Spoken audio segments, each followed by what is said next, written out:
Flowerville adalah alternate universe dari Undertale yang berlatar di Underfield, di mana para monster jauh lebih kejam, brutal, dan penuh kegelapan.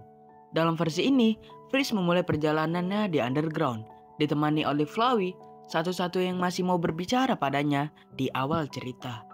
Namun, di dunia ini tidak ramah. Setiap kali Freeze tewas, bunga-bunga akan tumbuh di tubuhnya, menjadi simbol penderitaan dan pengulangan. Mekanisme ini berlanjut hingga Freeze bertemu dengan Sans. Awalnya, Sans selalu merasa ada yang aneh, semacam deja vu. Ia terus mengalami perasaan bahwa semua ini telah terjadi sebelumnya. Sampai akhirnya, ia sadar, Freeze tidak benar-benar mati. Ia terus kembali, mencoba mengulang waktu demi mencari jalan keluar yang lebih baik. Dan setiap kematian Freeze, meninggalkan bunga sebagai jejak perjuangannya. Setelah melihat semua itu, Sans perlahan mulai memahami. Ia menyadari bahwa Freeze telah mencoba melakukan kebaikan sejak awal. Di dunia yang kejam ini, Freeze tetap memilih untuk tidak menjadi monster seperti yang lain. Hal ini membuat Sans mulai berpihak padanya. Keputusan yang berat, karena itu berarti melawan arus kebencian di sekitarnya. Bayangkan, Phil Sans, seorang yang sinis dan apatis, akhirnya menerima kenyataan bahwa sosok kecil di hadapannya punya peran penting bagi masa depan underground. Freeze yang dulunya dibenci habis-habisan, kini menjadi harapan terakhir. Namun, kenapa cerita ini dibenci oleh sebagian besar fandom Undertale? Alasannya, Flowerville sering dikaitkan dengan konsep romansa antara Sans dan Freeze. Ini adalah hal yang sangat sensitif, karena Freeze umumnya digambarkan sebagai anak-anak, sementara Sans adalah karakter yang dewasa. Banyak fans yang merasa relasi romantis antar mereka tidak pantas dan merusak citra mereka.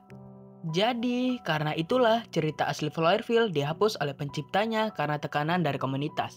Meski begitu, beberapa video animasi tentang AoE ini masih beredar.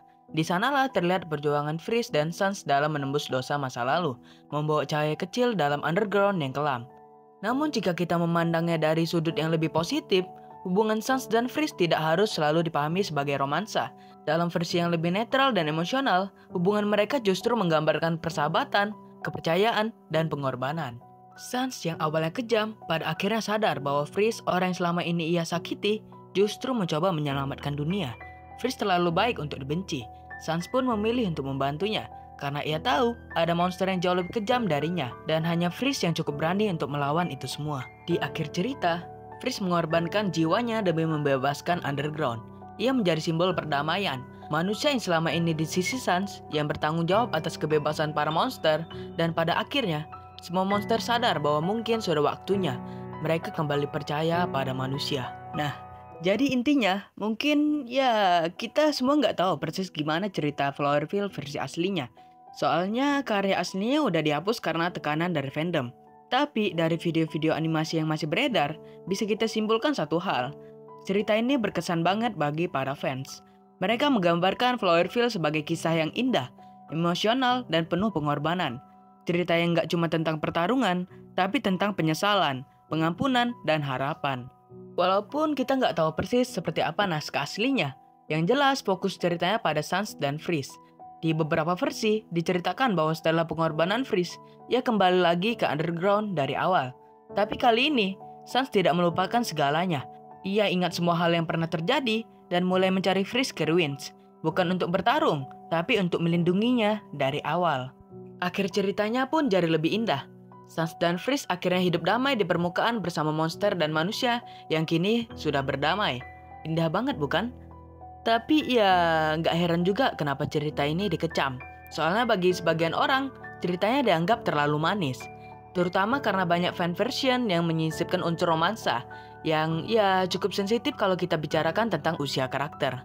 Tapi jujur aja, gue pribadi lebih suka versi akhir yang tragis. Yang dimana Sans gak bisa melupakan Freeze. Versi dimana dia terus hidup di dunia Flowerville yang suram, sebagai satu-satunya yang mengingat semuanya. Di versi ini, Sans jadi sosok yang penuh luka. Dia gak pernah tersenyum lagi, dan bahkan meninggalkan jaketnya di makam Freeze. Satu-satunya harapannya cuma satu. Suatu hari nanti, sebuah keajaiban akan terjadi, dan Freeze akan kembali. Dan ya, mungkin versi inilah yang menurut gue paling canon, karena kesedihannya terasa nyata. Versi di mana pengorbanan Freeze nggak langsung dibayar dengan kebahagiaan, tapi jadi beban yang terus Sans bawa. Mungkin itu aja yang bisa gue jelaskan di video kali ini. Ceritanya memang singkat, dan karena versi aslinya udah hilang, kita cuma bisa menyimpulkan dari fragmen-fragmen yang tersisa.